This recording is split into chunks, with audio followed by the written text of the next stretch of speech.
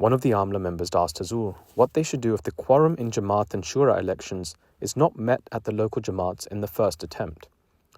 Huzoor said this is an issue that demands better tarbiyat of the members of the Jamaat.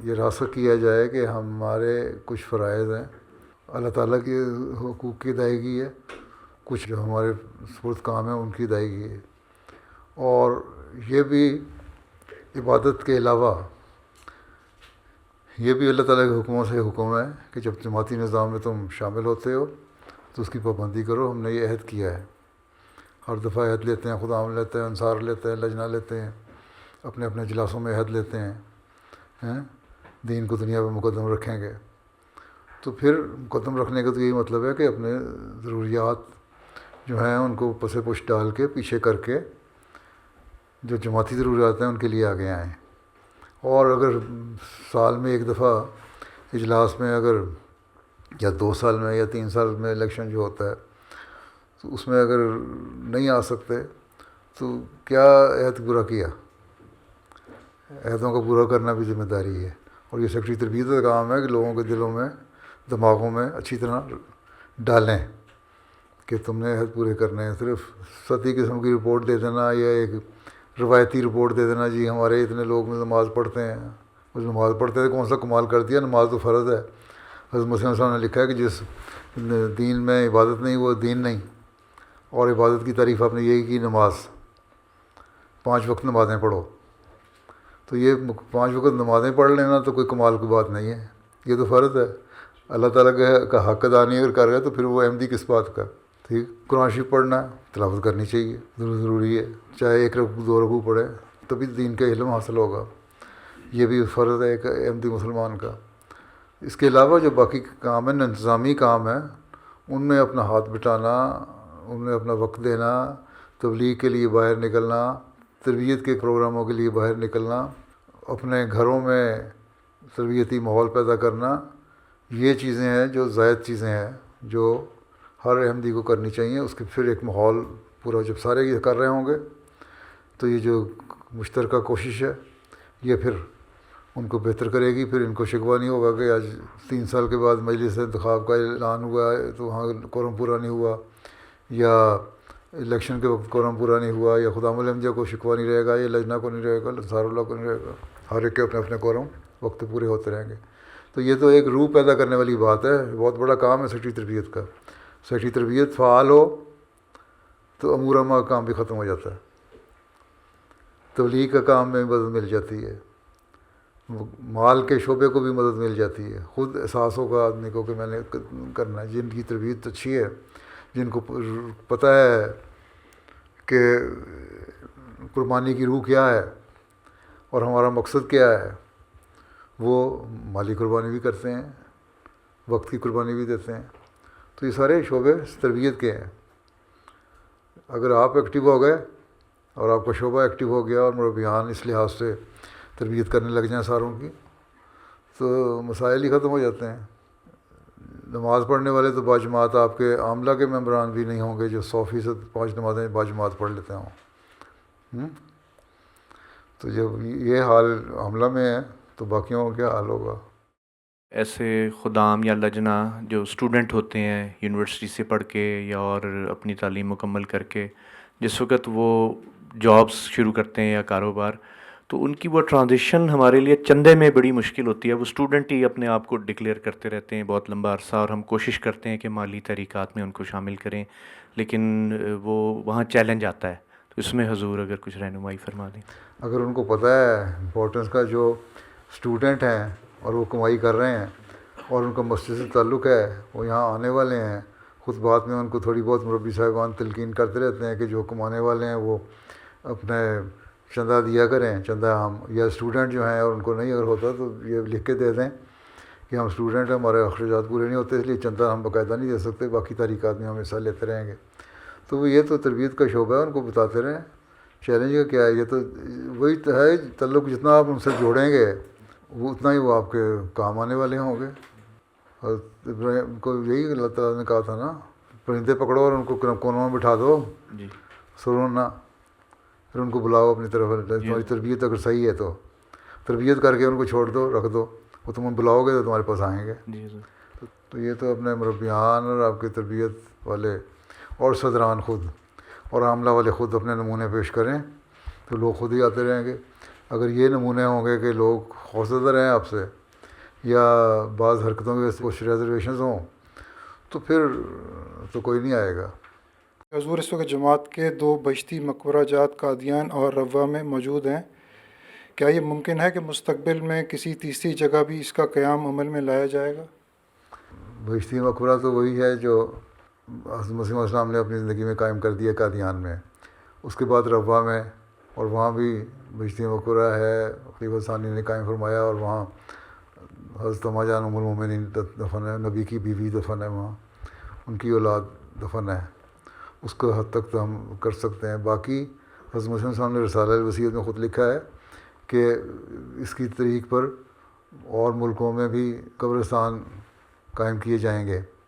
تو وہ قبرستان موسیان قائم ہے ہر جگہ. بہشتی مقبرے کا نام دینا کیا، مقبرہ موسیان کہلاتا ہے نا. آپ کے ملک میں بھی ہے، کینیڈا میں بھی ہے، وصیت والوں کو علیحدہ دفن کرتے ہیں نا. جہاں بھی ہم نے ایک رکھا ہوا یہ قبرستان ہمارے یہاں ہے، ایک حصہ ایلوکیٹ کیا ہوا ہے موسیوں کے لیے، اس میں صرف وصیت والے جاتے ہیں. تو اس کی اجازت باقاعدہ لیتے ہیں خلیفہ وقت سے کہ یہ موسیان یہاں دفن ہونے ان کی اجازت دیتے ہیں. تو مقبرہ موسیان کہلاتا ہے وہ. پھر ان کی یادگار جو باہر کے غیر ملکی ہیں ان کی قادیان میں لگ جاتی ہے، جو پاکستانی اوریجن کے ہیں ان کی یادگار روا میں لگ جاتی ہے. تو وہ حصہ بن جاتے ہیں بہشتی مقبرے کا. ٹھیک ہے، تو میں تو نام نہیں دے سکتا. نام تو وہی بہشتی مقبرے کے ہونے ہیں جو کسی وجہ ہونی چاہیے. ٹھیک ہے، باقی مقبرہ موسیان کے اپنے الفاظ ہیں رسالہ الوصیت میں، وہ نکال کے دیکھ لیں. بعض فیملیز جو جماعتی اجلاسات اور دیگر پروگراموں میں شامل نہیں ہو سکتیں یا نہیں ہوتیں اور جماعت سے رابطہ بھی رکھنا نہیں چاہتیں، اور جب عہدیداران ان سے رابطہ کرتے ہیں تا ان کا بھی نظام کے ساتھ ایک مضبوط تعلق بن سکے، مگر پھر بھی انہیں کامیابی نہیں ہوتی. اس سلسلے میں حضور ایک عہدیدار کا کیا لاہ عمل ہونا چاہیے؟ مستقل ان کو سمجھاتے رہیں، کہتے رہیں جہاں تک کہ یا تو وہ انکار کر دیں کہ ہم احمدی نہیں ہیں، احمدی ہونے سے انکاری ہو جائیں، اور جب تک وہ کہتے ہیں ہم احمدی ہیں تو پھر ان سے کہو یہ ہمارا نظام ہے، اس کا تمہیں تعاون کرنا چاہیے. پیار سے محبت سے ان کو قریب لانے کی کوشش کرتے رہیں. عہدیداروں کا کام ہے کہ مستقل مزاجی سے ان کے لیے کوشش بھی کریں، ان کے لیے دعا بھی کریں. ہمارا یہ ہے کہ عہدیدار بھی سیکٹری مال اس وقت جائے گا جب چندہ لینا ہے، سیکٹری تربیت اس وقت جائے گا جب اس نے کوئی اجلاس کرنا ہے، صدر جماعت اس وقت جائے گا جب اس کو کوئی خاص مقصد ہوگا. ویسے پتہ ہی نہیں ہوتا کسی کا. اس لیے میں کہتا ہوں پرسنل رابطے ہوں عہدیداروں کے. صرف سیکٹری مال لینے جائے، ویسے ہی جہاں کبھی کبھی آتے جاتے ایسے لوگوں کو حال پول پوچھ لیا کرے چندے کا ذکر کیے بغیر. ٹھیک ہے، اور آتے جاتے سیکٹری تربیت ان کو بھی کہہ سکتا ہے یا مربی کہہ سکتا ہے کہ ہاں مسجد آیا کریں، اچھی بات ہے. تو مطلب طریقے سے حکمت سے ان کو بتایا جا سکتا ہے، کہا جا سکتا ہے. تو وہ لوگ آتے ہیں جو بالکل دنیا داری میں پڑھ چکے ہیں، دین سے ہٹ ہی گئے ہیں، تو ان کو کوشش کریں ان کے اپنے حالات کے مطابق کیا لائے عمل بنانا چاہیے. تو آپ ہی دیکھ سکتے ہیں نا، اور ساتھ ان کے لیے دعا کریں. لیکن چھوڑنا اس وقت تک نہیں جب تک وہ یہ نہ کہہ دے کہ میں احمدی نہیں ہوں. جب تک وہ یہ اقرار کر رہا ہے کہ میں احمدی ہوں تو پھر اس کو سمونے کی کوشش کرنی ہے. کہ حصہ جائیداد کے سلسلے میں جب گھر کی مالیت کی منظوری مرکز سے آ جاتی ہے تو 2 سال میں یا زیادہ سے زیادہ 5 سال میں اس کی ادائیگی کرنی ہوتی ہے، کیونکہ پچھلے چند سالوں میں گھروں کی مالیت بہت زیادہ ہو گئی ہے. اس لیے اگر اس میعاد کو بڑھا کر 10 سال کر دی جائے تو ادائیگی میں آسانی ہو جائے گی. اس سلسلے میں حضور انور کی رہنمائی. یہ تو قاعدہ بنایا ہوا ہے شورا نے ہی کہ جس گھر میں آپ رہتے ہیں وہ 5 سال تک اس کی اجازت ہے، اور جب انسان فوت ہو جاتا ہے تو فوت ہونے کے بعد اس کی جو ادائیگی وہ رسا نے کرنی ہے، وہ گھر کو بیچ کے کرے یا کہیں اور جائیداد بیچ کے کرے، یا اس کے کچھ بچت ہے کوئی ریزرو ہے اس میں سے کرے، تو وہ 2 سال کے اندر اندر ادائیگی کرے. ٹھیک ہے. باقی قیمتیں تو بڑھ گئی ہیں 10 سال میں، اگر بڑھ گئی ہیں تو اکثر گھروں کے مارگیج ہی ہیں نا، اس میں آپ مارگیج ادا کرتے ہیں، ساتھ وصیت بھی ادا کر دیا کریں. تھوڑی سی آسانی ہوتی جائے گی، ساتھ سے اتر جائے گا. اس نے تو کہا تھا میں اپنی جائیداد دیتا ہوں. اس نے یہ تو نہیں کہا تھا کہ اگر میری جائیداد کے بعد پیسے بچے، میری بیوی بچے دے سکے تو دوں گا. تو جائیداد دیتا ہوں، یہ تو اس کی کمٹمنٹ ہے. تو اس جائیداد کو بیچ کے اتنا حصہ دیتے ہیں. بینک کا اگر آپ لے رہے ہیں مارگیج اور وہ ادائیگی نہیں ہوتی آپ کی, ڈیفالٹر ہو گئے, تو بینک پوزیشن میں لے لیتا ہے گھر کو, یا پھر اس کو آکشن میں لے جاتا ہے یا سیل کر دیتا ہے. ٹھیک ہے, اب اس میں سے جتنا حصہ آپ ادا کر چکے ہیں اپنی مارگیج, وہ نکالنے کے بعد باقی رقم اگر اس سے زیادہ ملی ہے اس کی قیمت, تو بینک اپنے پیسے نکال کے باقی آپ کو دے دے گا. ٹھیک ہے نا. اور اگر نہیں بنی تو وہ جتنا حصہ وہ بینک ڈرافٹ بنا کے آپ کو اپنا حصہ بینک لے لے گا اور گھر آپ کے ہاتھ سے چلا جائے گا. ٹھیک ہے, تو اس لیے کہا جاتا ہے آسانی سہولت یہی ہے کہ جتنی آپ مارگیج دیتے جاتے ہیں اتنا حصہ آپ کی ملکیت آتا جاتا ہے. اگر اس کی امانتاً آپ رقم جمع کراتے جائیں, ان کو بتا دیں کہ یہ مارگیج میں دے رہا ہوں, یہ میری ملکیت ہے, اس کو شمار کرتے جاؤ, تو جو آپ 5 سال میں دیں 10 سال میں دیں آپ کی شمار ہو جائے گی. تشخیص شروع میں کرا لیں. اگر اس طرح آپ دے رہے ہیں تو جتنی مارگیج دیتے جائیں گے وہ اس کو ہر سال لمبا چلا جائے گا, وہ آپ کی شمار ہوتی جائے گی. آپ قرارداد میں نوٹ کرا دیں, یہ ہو سکتا ہے, اس پہ لکھ کے امیر صاحب سے کے ذریعے سے ایک تجویز بھجوا دیں. لیکن یہ کہنا کہ پوری ملکیت آپ کی ہے, آپ نے فری ہولڈ ہو گیا, مارگیج کلیئر ہو گئی, سب کچھ ہو گیا, پراپرٹی ہے وہ آپ کے پاس آ گئی, اس کے بعد آپ کہیں گے اب میں 10 سال میں اس کی ادائیگی کروں, تو اس کو اسیسمنٹ جب آپ کروا رہے ہیں تو اس کی قیمت یہ ہے. پھر 10 سال میں جب ادائیگی کر رہے ہیں تو 10 سال میں جو اس کی ویلیو بڑھ گئی ہے, پھر اس کو پھر 5 سال بعد ری اسیس کروائیں نا. ٹھیک ہے, پھر وصیت بھی بڑھائیں. پھر وہاں تو آپ آسانی لے رہے ہیں, پھر اس کو چندے میں بھی تو قربانی کریں نا آگے. سوال یہ ہے کہ 5 سال میں ایک ریزنیبل اضافہ ہوتا ہے قیمتوں میں. ٹھیک ہے, اس کو ہم کنسیڈر کر لیتے ہیں کہ ہاں جی 5 سال کی قیمت فکس ہے, اس میں تم چندہ ادا کر دو تو تمہاری ری ویلیو نہیں ہوگا. لیکن 5 سال کے بعد اب جب 6 سال یا 7ویں سال میں آپ جا کے کرتے ہیں تو وہ جو 4 ملین کی پراپرٹی ہے وہ 8 ملین میں ہو جاتی ہے.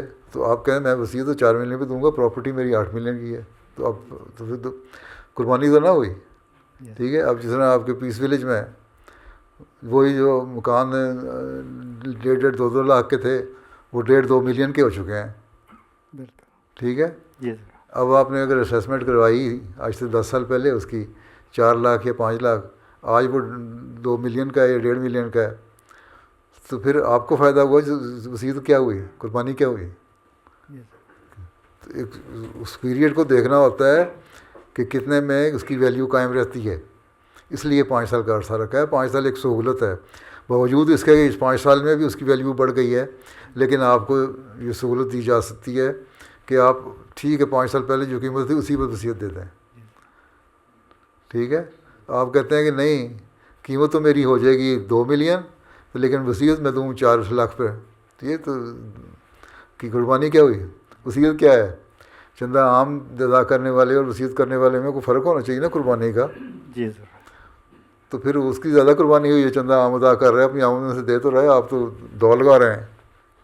میرا یہ سوال تھا کہ آیا یہ ممکن ہوگا احمدیوں کے لیے کہ کسی وقت ہم فریضہ حج بطور احمدی ادا کر سکیں گے؟ دعا کریں, اللہ تعالیٰ بہتر جانتا ہے, غیب کا علم تو اللہ تعالیٰ کو ہے. ہماری تو ایک خواہش بھی ہے, دعا بھی ہے, لیکن بہرحال اب کم از کم یہ سہولت ہو گئی ہے کہ آپ کو علیحدہ ایمبیسی کے ذریعے جا کے پاسپورٹ نہیں لینا پڑتا, وہاں احمدی یا غیر احمدی کا سوال نہیں پیدا ہوتا, آن لائن ویزا مل جاتا ہے آپ کو. یہ سہولت اس وقت پیدا ہو گئی, تو آئندہ اللہ تعالیٰ مزید حالات بہتر کرے تو ہو سکتا ہے کسی وقت کا جو وہاں کا جو بادشاہ ہے وہ اور مزید سہولتیں پیدا کر دے. تو باقی ہمارا کام دعا کرنے کا, جب ہماری اتنی تعداد ہو جائے گی تو انشاءاللہ سب وہ موقع پیدا ہو جائیں گے. حضرت مسیح علیہ السلام نے فرمایا ہے کہ عیسیٰ علیہ السلام کو 300 سال سے زائد عرصہ لگا تھا دنیا میں قبول کرنے میں یا پھیلنے میں, اور تمہیں 300 سال کا عرصہ نہیں گزرے گا جب جماعت احمدیہ کی اکثریت تم دیکھو گے. تو جب ایسی حالت ہوگی تو انشاءاللہ عمرہ اور حج بھی ہو جائے گا. چلو پھر اللہ حافظ, السلام علیکم. Those were highlights from mulaqat that took place last weekend. We now end with our final segment, the Friday Sermon Summary. In today's Friday sermon, Huzoor, may Allah be his helper, spoke regarding the deliberations of the Treaty of Hudaybiyah. Huzoor, may Allah be his helper, narrated how the Holy Prophet ﷺ passionately responded to some companions who still felt bitterness within their hearts due to the treaty. جب آپ صلی اللہ علیہ وسلم نے یہ آیات صحابہ کو سنائیں تو چونکہ بعض صحابہ کے دل میں ابھی تک صلح حدیبیہ کی تلخی باقی تھی، وہ حیران ہوئے کہ ہم تو بظاہر ناکام ہو کر واپس جا رہے ہیں اور خدا ہمیں فتح کی مبارکباد دے رہا ہے۔ حتیٰ کہ جلد باز صحابہ نے اس قسم کے الفاظ بھی کہے کہ کیا یہ فتح ہے کہ ہم طواف بیت اللہ سے محروم ہو کر واپس جا رہے ہیں۔ حضرت صلی اللہ علیہ وسلم تک یہ بات پہنچی تو آپ نے بہت ناراضگی کا اظہار فرمایا اور ایک مختصر سی تقریر میں جوش کے ساتھ فرمایا، یہ بہت بیہودہ اعتراض ہے، کیونکہ غور کیا جائے تو واقعی حدیبیہ کی صلح ہمارے لیے ایک بڑی بھاری فتح ہے۔ فرمایا کہ قریش جو ہمارے خلاف میدان جنگ میں اترے ہوئے تھے، انہوں نے خود جنگ کو ترک کر کے امن کا معاہدہ کر لیا اور آئندہ سال ہمارے لیے مکے کے دروازے کھول دینے کا وعدہ کیا ہے، اور ہم امن و سلامتی کے ساتھ اہل مکہ کی فتنہ انگیزیوں سے محفوظ ہو کر آئندہ فتوحات کی خوشبو پاتے ہوئے واپس جا رہے ہیں۔ بس یقیناً یہ ایک فتح عظیم الشان فتح ہے۔ کیا تم لوگوں ان نظاروں کو بھول گئے کہ یہی قریش احد اور احزاب کی جنگوں میں کس طرح تمہارے خلاف چڑھائیاں کر کر کے آئے تھے، اور یہ زمین باوجود فراخی کے تم پر تنگ ہو گئی تھی اور تمہاری آنکھیں پتھرا گئی تھیں اور کلیجے منہ کو آتے تھے، مگر آج یہی قریش تمہارے ساتھ امن و امان کا معاہدہ کر رہے ہیں۔ صحابہ نے عرض کیا، یا رسول اللہ صلی اللہ علیہ وسلم، ہم سمجھ گئے، جہاں تک آپ کی نظر پہنچی ہے وہاں تک ہماری نظر نہیں پہنچتی، مگر اب ہم نے سمجھ لیا ہے کہ واقعی یہ معاہدہ ہمارے لیے ایک بھاری فتح ہے۔